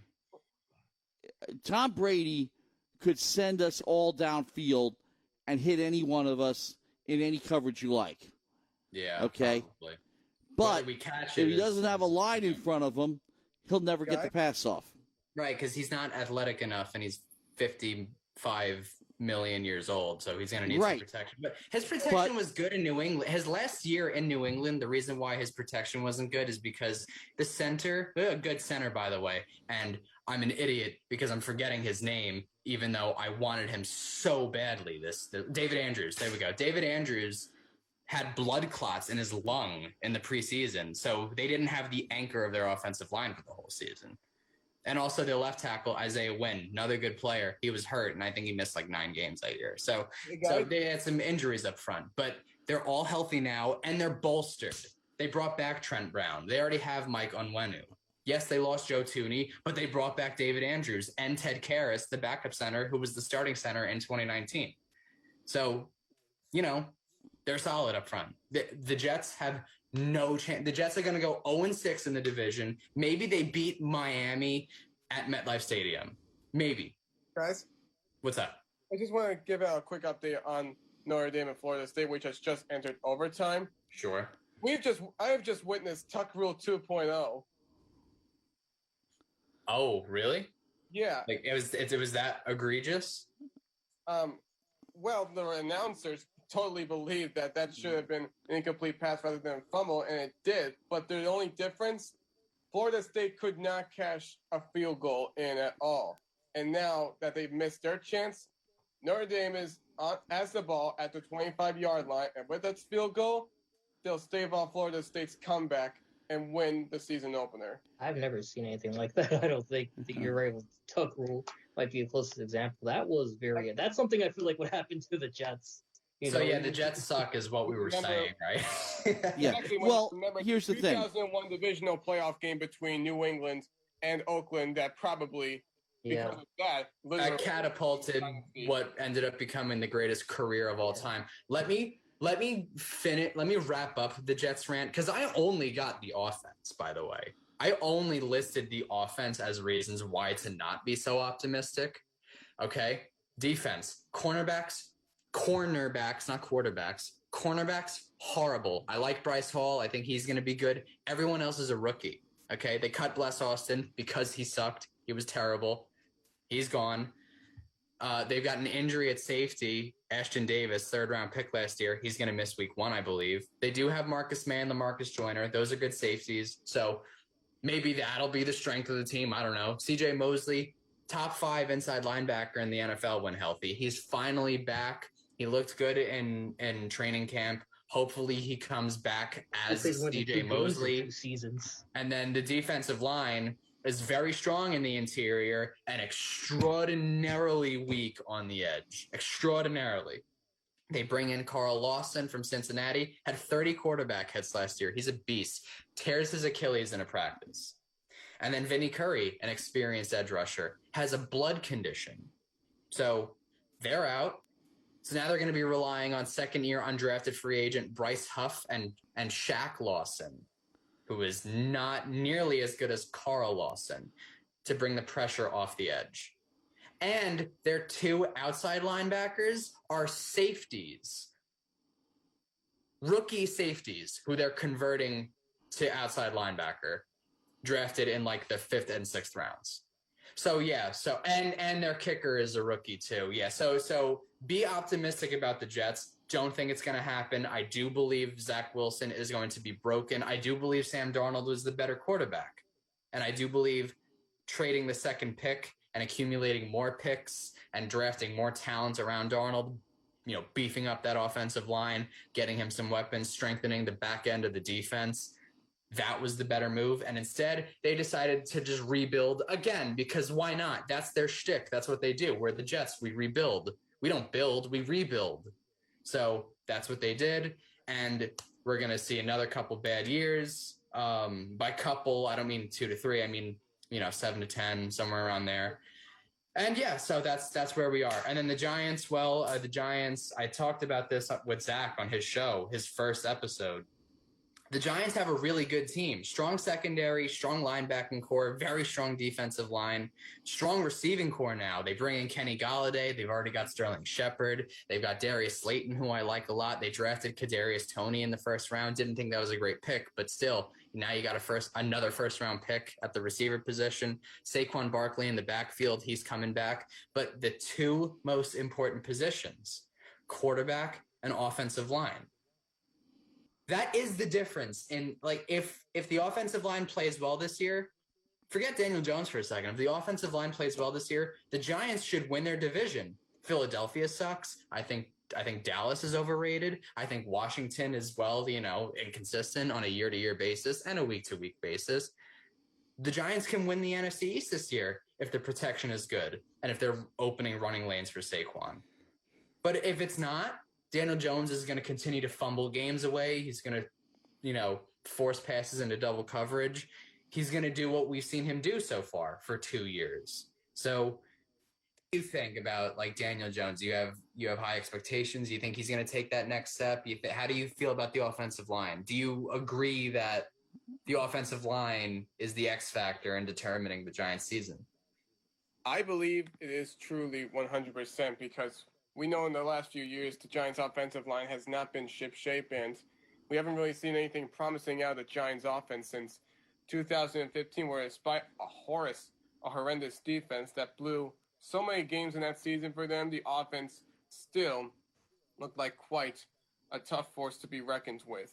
Along with Eli Manning was still at quarterback, you saw the likes of Odell Beckham Jr. and Ruben Randall that were pretty much the top receivers on the team, and I still miss Ruben Randall to this day. He was pretty good for them, but Stony Brook alum Will Tye, don't forget that. Yeah, and him too. I still remember him getting his first touchdown and the announcers on Monday Night Football saying, "Stony Brook in the end zone." Oh, that's awesome. I didn't even know I that. will forever... that did happen. Forever imprinted in my memory. But yeah. And once again, back to it, yeah. And the fact that what the Giants have done with their offensive line over the past week, getting some new additions like Ben Bredeson and Billy Price, is a big step up to try and improve, because right now Nick Gase is projected to be a starting center, and getting Billy Price, I believe that even though he hasn't played as much as he should have, a former first-round pick from Ohio State, he deserves to be part of that starting center and get that shot, because he got more experience playing center than Nick Gase probably ever will. Well, since he hadn't even been letting Billy Price play center, they've been moving him to right guard. They really did not trust him. So the Giants are kind of just throwing what at the wall and hoping that it sticks. I mean, they're really patchworking that offensive line. Yeah, that old line, it definitely needed some work. I don't think they did enough. But they didn't. They did not do the due diligence that they had to do, and that offensive line. It's so bad. If it were mediocre, I wouldn't be so low on them, but it's so bad that it has the opportunity to single-handedly derail their It's whole not an rest exaggeration to say that Shane Lemieux is going to start, I believe, at left tackle. He's going to be starting with practically one functioning arm. He's going to have an arm brace in the other. He's dealing with a tear in the left arm, where he's opting not to get surgery, and he's going to try to work through it. Yeah. I mean, you're really setting yourself up for failure and not a strong run. And Andrew Thomas had a bad rookie year, dude. He had a bad rookie year. I think, there were 5 first-round tackles, but really there were 4 big tackles. Everyone kind of thought that Thomas was number 4 out of 4, and it turns out they were all right. Jedrick Wills, Mekhi Becton, and Tristan Wirfs all had outstanding rookie years. I have high expectations for Mekhi Becton, but he's got to get his weight under control because he's always getting hurt and they're always conditioning type injuries. So anyway. I think the Giants offense too is still a question because we only have seen 2-ish quarters of them from that game against Patriots because that's what Joe Judge opted to do. He didn't really use any offensive starters until the last preseason game, and they really did not impress for much of that first quarter and second quarter. It really wasn't until the final drive or final couple drives, the first one where Jones ultimately threw that interception because Ingram once again failed to run a route. Oh, God, he is. The second one where Jones threw a beautiful dot to his tight end. Yeah, Caden Smith. That's right. They do have a couple good tight ends, too. I neglected to mention that. They got Kyle Rudolph, Caden Smith, and then Evan Engram, when he holds the ball, is actually a really good tight end. To me, it really told me the same issues we saw last year are going to plague this team this year, where it's going to be very inconsistent, and you really got to pray that you get the Daniel Jones that throws those sweet 30-yard passes and finds those tight windows into his tight ends and receivers, because you don't want the Daniel Jones giving up 3 turnovers a game, and especially when you're in the red zone. Right, I mean, but their defense is good, their defense is deep, and their defense is going to keep them in a lot of games this year. So, yeah. So, I mean, if you guys want to do record predictions, first of all, the Jets open up on the road in Carolina against their former quarterback, Sam Darnold. Right now, they're 5-point underdogs, and I would hammer Carolina -5 in that game. I really do think the Jets are going to just they're going to have like a competitive first half, and then after that it's just the wheels are going to unravel. I do believe the Jets are going to start the season 0-1, and then the Giants open the season against Denver in half prime time. They're at home, but it's 4:30 start against the Broncos. Well, the Broncos are kind of exactly like the Giants, so it's basically just Giants versus Giants. That's a coin flip. I'm just going to take the Giants because they're the home team, and I do believe that the Giants' defense is legitimately good. The Broncos' defense ain't nothing to sleep about either. No, but the Giants' defense could potentially be like, I think it has the potential to be like in the top 8 this year. You know, the Elite 8, the top quarter of the league. I think it's a bit high. Top 10 though, I think is good. Well, there's not much of it. I just wanted to say top 8's really more like, prime playoff team. That's I don't know. Right. Well, now that they extended the playoffs, you could there's 14 playoff teams now. That's good. Yeah. Either way, the NFL extended their schedule obviously to 17 games, so there's always going to be an extra win or loss on the schedules, on the records rather. So record predictions for myself, I'm thinking the Jets go about 4-13. I think that's kind of where they're at. They're already unhealthy. It's only going to get worse. Even at full health, they're not very good. So I think 4-13 is a decent bet. I do like their coach. I do believe that they're going to be well coached. I do believe they're going to have some explosive plays. They might pull off an upset here or there. Obviously, only time will tell. Maybe they end up going 17-0. Who knows? It's half a joke, but either way, I think 4-13 is realistic for the New York Jets. And then the Giants, again, I said the Eagles suck, the Cowboys are overrated, and the Redskins can be had. Oh, sorry, the Washington football team can be had. I'm still getting used to that one. Sorry. Washington can be had, so the Giants, I think they're about 9-8. I do think this could be a winning Giants team, as long as that offensive line does just enough. Yeah, I think you're being a bit harder on the Jets. I completely understand why, especially, if you're a sports fan for so long. I like Zach Wilson's mobility. He's got, undisputed, he has way better, receivers. He has better, assets to throw the ball to and even hand the ball off to them, what Sam Darnold had. Yes, last season. Absolutely. But even his weapon, they're not like, he doesn't have a great supporting cast. He has a better supporting. It's better. It's definitely not going to go 2 and obviously not 2-14, 2-15 again, like they would have last year. But I really do see this Jets team as a 5-7, probably I'll go 6-win team. 6-11. Yeah, 6-11 sounds good. Maybe what about the Dolphins or the Pats? Well, I like to get back into it. Sorry, I was out for. That's okay, Zach. We were just talking bad about you, actually, about how your team's going to go 4-13, the team that you quarterback. Yeah, and I really think that you're probably underestimating what could be done here because they had a great preseason, and everybody says preseason doesn't matter, but promise is there for Zach Wilson. I just think that if anything for the Jets, their ceiling, their best case scenario this year would be going 7-10. Okay.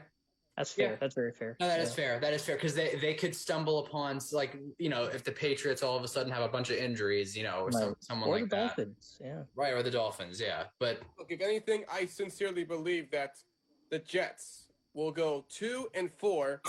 Oh, that's where you were going with it. Yeah, along with that, a couple points in the AFC East. Just get those 2 wins. Week 2, their home opener against New England, and quite possibly when they host Miami later this season. But they will lose at Miami and New England and get swept by Buffalo because we all know Bills are just too much of a good team to get rattled by anybody who's not as tough as them. Bills are good enough to return to that AFC title game. The question again for the other AFC East teams is really what are the quarterbacks going to do? That's really, I think, the question there to wrap up AFC East talk. So this Bills team, it's hard to see them decline anytime soon. So players they have, Josh Allen, Pro Bowl quarterback. He's going to do it again. Tremendous playmaker. He's got great playmakers as well. Belichick obviously livid that they missed playoffs for the first time since 2008. So he's definitely, he did his shopping. And you're nothing without Tom Brady or anybody else that he's helped bring into light. Gronkowski, who's staying with Brady. Julian Edelman, who's retired now. You lose who knows? Like Los Angeles. Might see next generation in New England. Right. Exactly. And then the Dolphins, again, go ahead and touch on the Dolphins. Right. Yeah, no, just again with Tua, it's going to be interesting seeing them. And I think just transitioning over to the NFC East as well. To me, I think it's still up for grabs just because of how poorly they played last season. They played poorer than I think anyone predicted. I still have Washington to win it, but the Cowboys could definitely give Washington some issues. Washington has, I think, a very impressive defense. I think they could sneak in as a top 8 defense. Oh, I think Washington has the best defense in the NFL. I think it's number 1 out of 32. I think Tampa's got to be number 1 on that list. But it's a coin flip.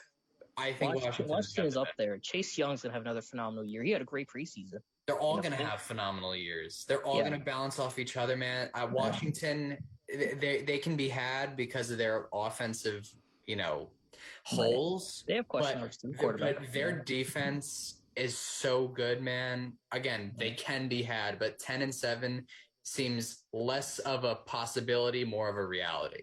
Yeah, I agree. I think 10 wins takes the conference. Cowboys could do it if they all stay healthy. I think Dak Prescott, guaranteed money. I think he's going to have a great year. And he's got great receivers as well. Gallup, Lamb, for example. Cooper, probably, if they stay healthy, they're going to be great. The Eagles, they're going to suck. So I think that's the silver lining. For the Giants, as long as you do better than a probable 3-14 Eagles, if they even get that many wins. The offense needs to be 100% healthy. As long as Kenny Galladay, Kadarius Toney, Sterling Shepard, Darius Slayton are strong enough or healthy enough to help you the weapons that Daniel Jones needs, and you get the right combination for an offensive line.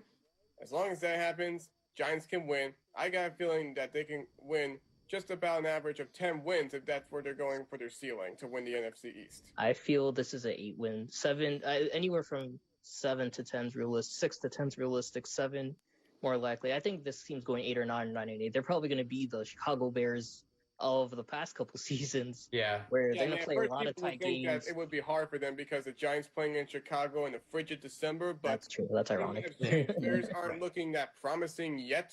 Right. That's more my still work in progress. You still need to see more from Justin Fields if he gets the starting quarterback job, which of course I'm still thinking that Nagy still says Dalton, and I still think that's a mistake. Well, there's a lot of volatility with the Giants, man. I mean, Zach, think about the ifs you just listed. If these receivers stay healthy and if they figure out the right offensive line. Those are huge ifs, Already those guys aren't healthy. We didn't see any of them take the field during the preseason. They all have injuries of their own. Right. John Ross was just shut down for. John Ross has been shut down since he got to the league. So but yeah, if you really do want to go through like the whole league, we could probably do that sometime after. Well, just once we have, however many opening day games done next week, we could probably go through the whole league and do record predicting and stuff. But for right now, well, I think we'll just wrap up with this very early Super Bowl predictions because way too early. Bucks look good, I think, to get back. Yeah, I still think that Green Bay, the likes of Green Bay, San Francisco, and LA could threaten their way back.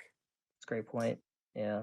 LA means Matt Stafford, of those, and Aaron Donald. That defense is really going to change things. And of those teams as well, I think Green Bay is really going to play with a chip on their shoulder. I wouldn't be surprised seeing Green Bay, Tampa again. In that, really either of them could take the finals. The Chiefs, to me, are still a team to beat in the AFC.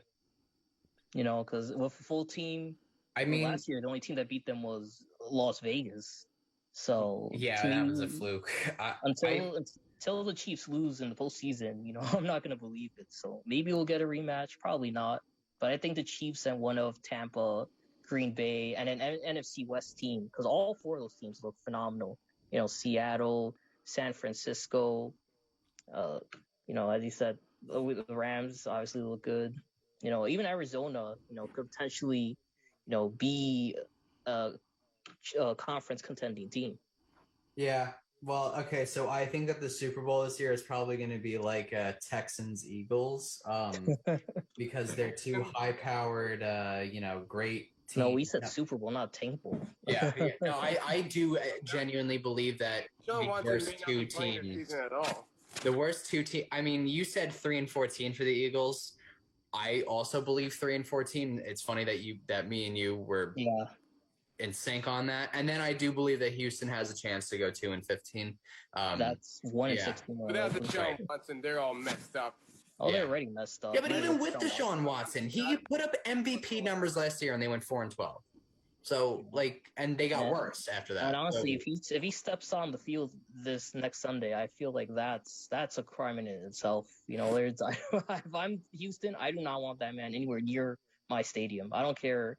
He's the best player on the team. There's just so much drama there that this team is already a mess. You just gotta pray and build for the next few years. That team, thank God, all you sad Jets and Giants fans, you are not Texans fans. Yeah, well, that's a polarizing issue that we can discuss another day. It's not that I don't agree with you, but there's so much more to it. Oh, it's a mess. Yeah, it's a cluster, you know what. So, yeah. But let's transition to the ongoing sport right now because we're not at football season yet. We're 7 we have 10 minutes to talk of MLB, so we may as well shorten it to the locals, the Yankees and the Mets. Well, that's what we were going to do, right? Who cares about the other states? New York is all that matters. So nice game with the Giants and the Dodgers. So let's start off with the team. Let's start off with the Mets. So winning all but one game over the past week, showing that they are still hanging on to that NL East race. They're also flipping the switch back on. I mean, they flipped the switch on, then they turn it back off. And now they're turning it back on again. Just mostly a product of who they're playing. They have gotten to play, I think tomorrow will make it 9 games against the bottom 2 teams in their division, the Marlins and the Nationals. Now, there's fight in both of those teams. The Nationals, for whatever reason, can still score. It makes no sense, but they can still score. And then you're gonna get run. Yes, but that's one player out of 9. That's a team in full rebuild, and yet the Mets are struggling to beat them. They're beating them, but they're struggling to it. So that's really not impressive. It's not impressive when you blow a 9-0 lead to a bad team and still win. You didn't deserve to win that game, and it's not a convincing victory. If I'm supposed to look at you as a potential division contender, you can't blow a 9-0 lead against anybody, let alone a team in full rebuild. The Nationals rebuilt harder this trade deadline than anyone. The fact is the Mets are lucky that they didn't blow their large lead against Washington this time, as opposed to what happened. Agreed. Right, today. They blew 4-run and 3-run leads. And then they put up a 7-run lead, and obviously that's not really enough, but it was today. If 9 wasn't enough, I don't know how much is. You once again stamp down what happened 2 years ago when the Mets played at Nationals, and they took a 10-4 lead into the bottom of the ninth, and then Kurt Suzuki hit. Oh yes, okay, don't make me relive it, Zach. Relievers to try and close out the game. It was just a nightmare for them. Yeah, it was horrid. They tried losing that game. Like they had money on the Nationals, obviously, because that's the only way. Yeah, the pitching has not been great for that team. And again, it doesn't help when your ace is still out. Don't know if DeGrom's going to be back. Syndergaard, maybe he comes back next week, but he's going to be used as a reliever primarily. And he's been limited. They shouldn't do it. There's no point. There's no point in doing that. If you're not going to bring Syndergaard back as a starter, then shut him down, really. And then because he'll resign, his value is low right now. It's best that he takes a 1-year deal to stay with the Mets. But we got to touch on Taijuan Walker, man. Taijuan Walker hit a wall. And here's why. He's had injury issues. Tommy John, other shoulder impingement issues. He's only pitched 92 innings over the previous 4 seasons. Okay, so yes, he has great stuff. And he came in and he hit 2021 like a ton of bricks, right? He deserved his all-star nod. But he hit a wall. He reaches 110 innings, and it's something that it's more innings this year than he's pitched the previous 4 years combined. So he's been basically baseball's worst starting pitcher post All-Star break. And I call it he got shelled again by a team that completely sold. The only one they didn't trade was Juan Soto. I mean, you can't trade Ryan Zimmerman because he's Mr. National, but they've sat him down. He's taken a full bench role. So the only one that they've committed to is Juan Soto, and he got shelled by them. Who is Lane Thomas? Who is that? Why is he your daddy? Why is Lane Thomas sitting comfortably in the batter's box against? It's very Mets-esque to have essentially a AAA player, dominate against your squad. It's incredible. It's incredible, honestly, the week they had. Just looking at the numbers, they're in top 5 in terms of runs scored, runs batted in. Their slashing percentages. They bat as a team 286, 353 on base, and a 490 slugging percentage, which is good for 4th and 6th. I mean, this is a team where they average 7 runs per game this week. Oh, this week. Okay, yeah. I was gonna say nobody has done that all season. Last 10 games. Yeah. That's more of a juice ball thing. Yeah. That's anyway. To highlight the positives. Jonathan Villar had a great week. 12 hits. So did Conforto. Yeah, but Conforto stepped up towards the end of the week. He had 8 singles, which is the second most. 7 runs scored. Batted 480. Brandon Nimmo was well batted 429. But then he went down on the injured list. True Mets fashion is going to miss probably the rest of the season with an IL injury. And Javi Baez, who, of course, last week made news for his response towards Mets fans. First Mets player to get 4 hits, a home run, and a stolen base while getting out since Kevin McReynolds back in the 80s. So 5 times on base today. The whole offense has actually been really good because guess what? They've faced the Nationals who have horrible pitching now because they've sold the whole team.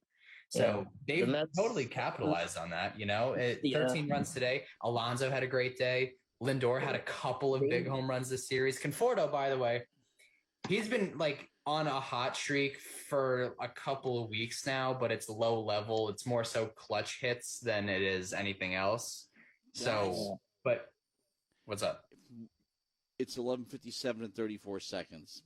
Okay. And I'll sum it up. It's called making hay while the sun shines. You're facing a weak part of your schedule. You win the games. Just like the Yankees were supposed to be doing this weekend, but did not. Right. And you have Andrew Heaney on your roster instead of Luis Gil. Genius move there, Cashman. Ugh. Yeah, that's a tough. Worst team in baseball, 50 games under 500. They take 2 out of 3 from you. Something like 20% of their wins came against the Yankees alone, the Baltimore Orioles. And that's 6 in total. Now they got the red-hot Blue Jays coming into town with an overtaxed bullpen, with their best reliever out, with their closer sticking up the joint as usual. You got a problem here, which means they better score 10 runs a game for the rest of the week. Yeah. So and with that, Toronto really is Toronto, I don't know. I believe that Toronto is better than both the Red Sox and the Yankees. Just look at their run differential. It's night and day. Well, the Yankees' run differential, especially first half of the season, is going to skew those numbers badly. But yes, even but since the break, Toronto's over 120. So yeah, the Toronto scores runs by the barrel, but their pitching is questionable too. Jr. Yankees have better pitching than Toronto.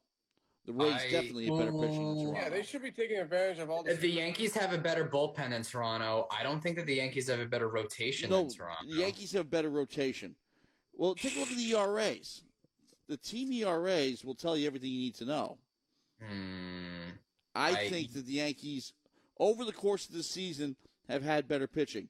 Yeah, right over the course now, of the season, though, but I would rather that's a big question. I would rather have Ray Berrios and Matz is doing well. I would rather have those guys than Garrett Cole, Garrett Montgomery, Cole, and then just whoever. Garrett Cole's the AL Cy Young with his. But he's 1 day out of 5. There's 4 Precisely. other pitchers that matter. But and Montgomery's the only other good one. We can't just discount that. They've been getting good starting pitching. Maybe not this weekend, but as a general rule, they have been. From Montgomery and from Cole. 11:59 and 57 seconds. Zach, we got football on Saturday, don't we? Yeah, and as far as I'm concerned, that's all we have. Okay, so with that, football versus Colgate, 12:55 here in WUSB. It is midnight. This is WUSB Stony Brook.